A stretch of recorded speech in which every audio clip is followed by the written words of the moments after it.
एक और बड़ी खबर आपको बताते हैं। कुश्ती संघ के चुनाव की तारीख का ऐलान हो गया है। आने वाली 6 जुलाई को कुश्ती संघ का चुनाव होगा, जिसमें अध्यक्ष पद से लेकर एग्जीक्यूटिव सदस्यों तक को चुना जाएगा। उम्मीदवारों की फाइनल लिस्ट 2 जुलाई को जारी होगी। 6 जुलाई को वोटिंग होगी और उसी दिन वोटों की गिनती भी की जाएगी। कुश्ती संघ में 2 संयुक्त सचिव और 5 कार्यकारी सदस्यों को भी उसी दिन चुना जाएगा।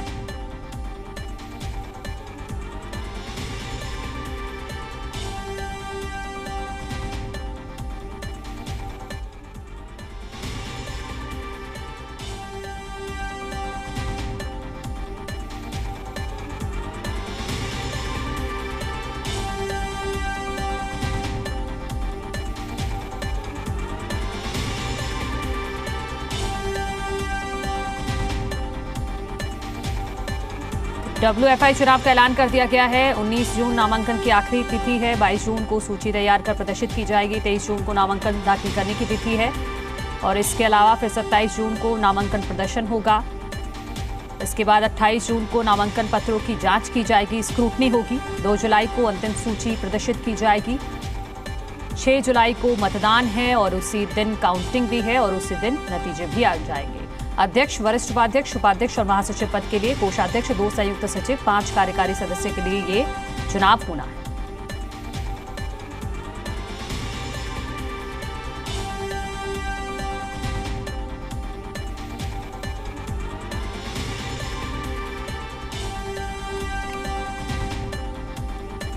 तो ये बड़ी खबर अपने दर्शकों को बता रहे हैं। कुश्ती संघ के चुनाव की तारीखों का ऐलान हो चुका है। 6 जुलाई को कुश्ती संघ का चुनाव होगा, जिसमें अध्यक्ष पद से लेकर एग्जीक्यूटिव सदस्यों तक को चुना जाएगा। उम्मीदवारों की फाइनल लिस्ट 2 जुलाई को जारी होगी।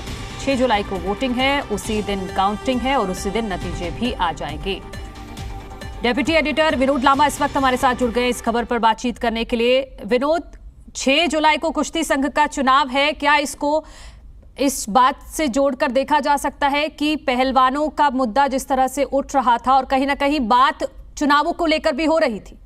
देखिए, निश्चित तौर पर इसमें 2 बातें सबसे महत्वपूर्ण है कि 6 जुलाई को अब कुश्ती संघ का चुनाव होगा।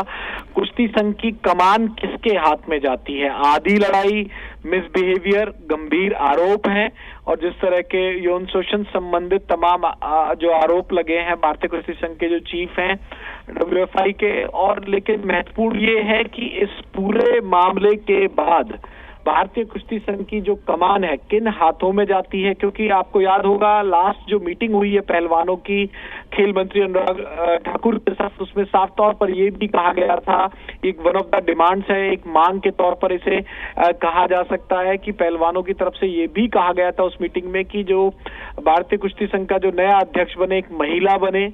और कहाँ स्पेसिफिक जोन की बात तो नहीं थी, लेकिन एक महिला के हाथ में कमान दी जाए, ये भी एक कंडीशन या एक मांग कही जा सकती है तमाम पहलवानों का, जिस तरह का पिछले दिनों धरना रहा, पूरा प्रदर्शन रहा।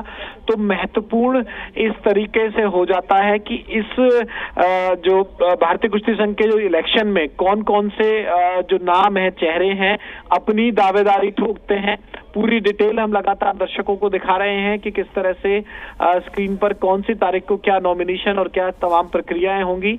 और जो आपने कहा कि क्या इस पूरे आंदोलन और इस पूरे कहीं ना कहीं जो मूवमेंट चली पहलवानों की, जिस तरह के आरोप लगे, गंभीर आरोप जिनकी जांच चल रही है, WFI और तमाम जो अलग अलग स्टेक होल्डर्स ने भी इसमें इंटरवीन किया। लेकिन मुख्यतर एक जो बड़ा विषय ये है कि जब बृजभूषण शरण को हटाने की बात है, वो कह रहे हैं कि मेरा कार्यकाल हो चुका है और जिस तरह के नियम है एक लंबा समय के बाद नहीं रह सकते। वो तमाम बातों के साथ साथ अब इसमें एक और बात समझिए मनु, इसमें राजनीति है या नहीं है, ये भी काफी हद तक तय होगा कि आखिरकार भारतीय कुश्ती संघ की जो कमान किसके हाथ में जाएगी। इसी पर काफी कुछ निर्भर करेगा कि किस तरह से जो इस मुहिम के पीछे था, क्योंकि सरकार के पक्ष से ये भी आरोप लगाए गए बार बार कि इस पर दीपेंद्र हुड्डा का नाम लिया गया। तो ये महत्वपूर्ण है कि इस तरह के कोई जो दावेदारी अपनी ठोकते हैं भारतीय कुश्ती संघ के जो चुनाव में उतरना चाहते हैं लोग, और जो महत्वपूर्ण तारीख है वो आपके सामने है तमाम दर्शकों के। 19 जून को नामांकन करने की अंतिम तिथि है, 22 जून को सूची तैयार की जाएगी, नामांकन दाखिल करने की तिथि है, 6 जुलाई को मतदान होगा, यानी कि 6 जुलाई की शाम तक उम्मीद है कि भारतीय कुश्ती संघ का नया अध्यक्ष मिल जाए। कौन कौन से पद हैं ये दर्शक निश्चित तौर पर समझें। अध्यक्ष, वरिष्ठ उपाध्यक्ष, उपाध्यक्ष, महासचिव, कोषाध्यक्ष, ट्रेजरर, 2 संयुक्त सचिव, 5 कार्यकारी सदस्य। तो पूरी तरह से भारतीय कुश्ती संघ की कमान किस हाथों में जाती है उसके भी बहुत मायने मनू निकाले जाएंगे। बिल्कुल निकाले जाएंगे। और एक महत्वपूर्ण बात जो आपने बताई कि पहलवानों की तरफ से डिमांड की गई थी कि महिला को कमान मिलनी चाहिए। दूसरी बात एक और कही गई थी पहलवानों की तरफ से कि ब्रजभूषण के साथ साथ उसके परिवार वाले, उसके रिश्तेदारों को भी दूर रखा जाए कुश्ती संघ से। बिल्कुल ठीक कहा आपने, और ये तमाम चीजें थी। और कुछ पदाधिकारी उत्तर प्रदेश के जो कुश्ती संघ जाए भारतीय कुश्ती संघ में, एग्जैक्टली मैं रिकॉल नहीं कर पा रहा हूँ कि कौन उनके परिवार से जुड़ा हुआ लोग है, लेकिन हाँ पूरा जो रेसलिंग का सर्कल है, जिस तरह से उत्तर प्रदेश में कमान थी, ये आरोप भी थे कि परिवारवाद का एक तरह से कब्जा हो गया। और ये अगर दूसरा काउंटर बात की जाए तो ब्रजभूषण भी खुले तौर पर कहते हैं कि ये जो सारा मामला है, मैंने कड़े नियम बनाए, कड़े नियम बनाकर जो स्टार हैं सो कॉल्ड, जिन्होंने ओलंपिक मेडल जीते हैं या जिस तरह के मेडल जीते हैं, वो रियायत चाहते हैं कि उनका कब्जा बना रहे। और लड़ाई जब यूपी वर्सेस हरियाणा की आई तो उसमें भी ये आरोप लगाए गए कि हरियाणा का दबदबा खत्म हुआ और एक निष्पक्ष तरीके से जब हमने चलाई, ये भी एक बड़ी वजह बनी। सच्चाई क्या है, अब पूरा लीगल प्रोसीजर है, उसके बाद निकल कर आ जाएगी। लेकिन दोनों पक्षों में कहीं ना कहीं ये बात जो हम दर्शकों के सामने रख रहे हैं वो ये महत्वपूर्ण है कि इन आरोपों के इतर एक बड़ी जो लड़ाई है, वो बड़ी लड़ाई ये भी है कि भारतीय कुश्ती संघ पर आखिरकार कौन चलाए, किसके हाथ में कमान हो।